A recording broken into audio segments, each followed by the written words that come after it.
Babylon 5. ಇನ್ನು ಬಳ್ಳಾರಿ ಜೈಲಿನಲ್ಲಿ ಒಂಟಿತನದಿಂದ ಖಿನ್ನತೆಗೆ ಜಾರಿದ್ದಾರಂತೆ ದರ್ಶನ್. 7 ದಿನಗಳ ಬಳಿಕ ಪುತ್ರ ವಿನೀಶ್ನ ನೆನೆದು ಕಾಟೇರ ಕಣ್ಣೀರು ಹಾಕಿದ್ದಾರಂತೆ. ಪರಪ್ಪನ ಅಗ್ರಹಾರದ ಪರಿಸ್ಥಿತಿ ಬೇರೆ ಇತ್ತು, ಬಳ್ಳಾರಿಯ ಕೇಂದ್ರ ಕಾರಾಗೃಹದ ಪರಿಸ್ಥಿತಿಯೇ ಬೇರೆ ಇದೆ. ಕೇಂದ್ರ ಕಾರಾಗೃಹ ಬಳ್ಳಾರಿ ಪರಪ್ಪನ ಅಗ್ರಹಾರ ಥರ ಅಲ್ಲ, ಅದಾಗಿಲ್ಲ. ಕೆಲವರು ಹೇಳ್ತಾ ಇದ್ರು ಪರಪ್ಪನ ಅಗ್ರಹಾರದಕ್ಕಿಂತಲೂ ಅವರಪ್ಪನ ಆಗಿದೆ ಬಳ್ಳಾರಿಯ ಸೆಂಟ್ರಲ್ ಜೈಲ್ ಅಂತ.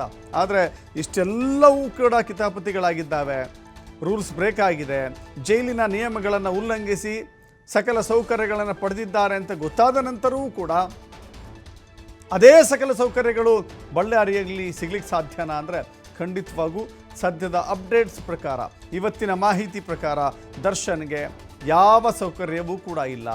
4 ಗೋಡೆಗಳ ಮಧ್ಯೆ ಅಬ್ಸರ್ವೇಷನ್ ಸೆಲ್, ಅದು ಒಬ್ಬಂಟಿಯಾಗಿ ಜೀವನವನ್ನು ಕಳಿಬೇಕಲ್ಲ. ಒಬ್ಬ ವ್ಯಕ್ತಿಯೂ ಕೂಡ ನೋಡ್ಲಿಕ್ಕೆ ಸಿಗಲ್ಲ, ಮಾತನಾಡ್ಲಿಕ್ಕೆ ಸಿಗಲ್ಲ, ಅಥವಾ ಟೈಮ್ ಪಾಸ್ಗೆ ಬೇರೆ ಯಾವುದೇ ರೀತಿಯ ಇದಿಲ್ಲ. ಟೈಮ್ ಪಾಸ್ ಹೋಗಲಿ, ಜಗತ್ತಲ್ಲಿ ಏನಾಗ್ತಾ ಇದೆ ಅಂತ ತಿಳ್ಕೊಳ್ಳೋಕ್ಕೂ ಕೂಡ ಆಗ್ತಾ ಇಲ್ಲ, ಅದಕ್ಕೆ ಟಿ ವಿ ಬೇಕು ಅಂತ ಕೇಳ್ತಾ ಇರೋದು. ಇನ್ನೊಂದು ಕಡೆ ತನ್ನ ಮಗನ ನೆನಪು, ವಿನೀಶ್ ತನ್ನ ಮಗನ ನೆನಪು ದರ್ಶನನ್ನು ಬಿಟ್ಟು ಬಿಡದೆ ಕಾಡ್ತಾ ಇದೆ. ನನ್ನ ಮಗ ವಿನೀಶ್ನ ನೋಡಬೇಕು ಸರ್ ನಾನು ಅಂತ ಹೇಳಿ ದರ್ಶನ್ ಜೈಲಿನ ಸಿಬ್ಬಂದಿಯ ಮುಂದೆ ತಮ್ಮ ಅಳಲನ್ನು ತೋಡ್ಕೊಂಡಿದ್ದಾರೆ, ಕಣ್ಣೀರಿಟ್ಟಿದ್ದಾರಂತೆ. ಜೈಲಾಧಿಕಾರಿಗಳ ಬಳಿ ಮಗನನ್ನು ನೋಡುವ ಹಂಬಲವನ್ನು ವ್ಯಕ್ತಪಡಿಸಿದ್ದಾರೆ ದಾಸ. ಇವತ್ತು ಅಥವಾ ನಾಳೆ ದರ್ಶನ್ ಪುತ್ರ ಬಳ್ಳಾರಿ ಜೈಲಿಗೆ ಭೇಟಿ ನೀಡುವಂಥ ಸಾಧ್ಯತೆ ಇದೆ. ಪತ್ನಿ ವಿಜಯಲಕ್ಷ್ಮಿ ಬಳಿಯೂ ಕೂಡ ವಿನೀಶ್ ಕರೆತರಬೇಕು ಅಂತ ಹೇಳಿ, ಮಗನನ್ನು ನೋಡೋ ಆಸೆ ಆಗಿದೆ ನನಗೆ, ಕರೆತರಬೇಕು ಅಂತ ಹೇಳಿ ಮನವಿಯನ್ನು ಮಾಡಿಕೊಂಡಿದ್ದಾರಂತೆ.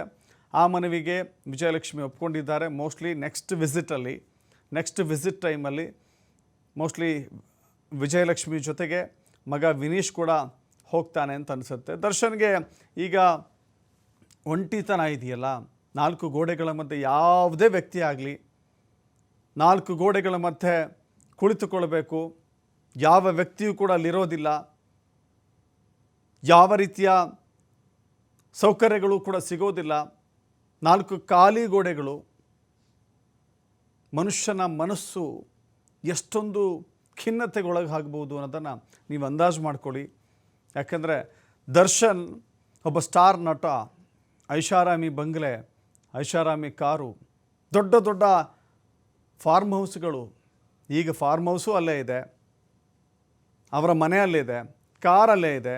ಬಟ್ ಅದನ್ನೆಲ್ಲವನ್ನು ಬಳಸಬೇಕಾಗಿದ್ದಂಥ ಮಾಲೀಕ ಅಸಹಾಯಕನಾಗಿ ಜೈಲಿನಲ್ಲಿ ಕಳೀತಾ ಇದ್ದಾರೆ.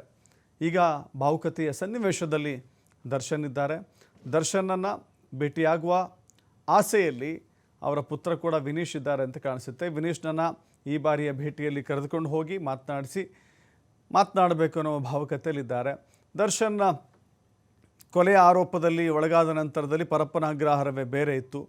ಪರಪ್ಪನ ಅಗ್ರಹಾರದಲ್ಲಿ ಜನ ಸಿಗ್ತಾಯಿದ್ರು, ಟೀ ಸಿಗ್ತಾಯಿತ್ತು, ಕಾಫಿ ಸಿಗ್ತಾಯಿತ್ತು, ಸಿಗರೇಟ್ ಸಿಗ್ತಾಯಿತ್ತು, ಮತ್ತು ಈ ಥರ ಕೆಲ ವ್ಯವಸ್ಥೆಗಳು ಸಿಗ್ತಾಯಿತ್ತು. ಬಟ್ ಇಲ್ಲಿ ಪರಿಸ್ಥಿತಿಯೇ ಬೇರೆ ಇದೆ. ದರ್ಶನ್ಗೆ ಎಲ್ಲ ಪರಿಸ್ಥಿತಿಗಳ ಒತ್ತಡದ ಮಧ್ಯೆ ಖಿನ್ನತೆಗೆ ಒಳಗಾಗಿದ್ದಾರೆ ಅನ್ನೋದು ಗೊತ್ತಾಗ್ತಾ ಇದೆ.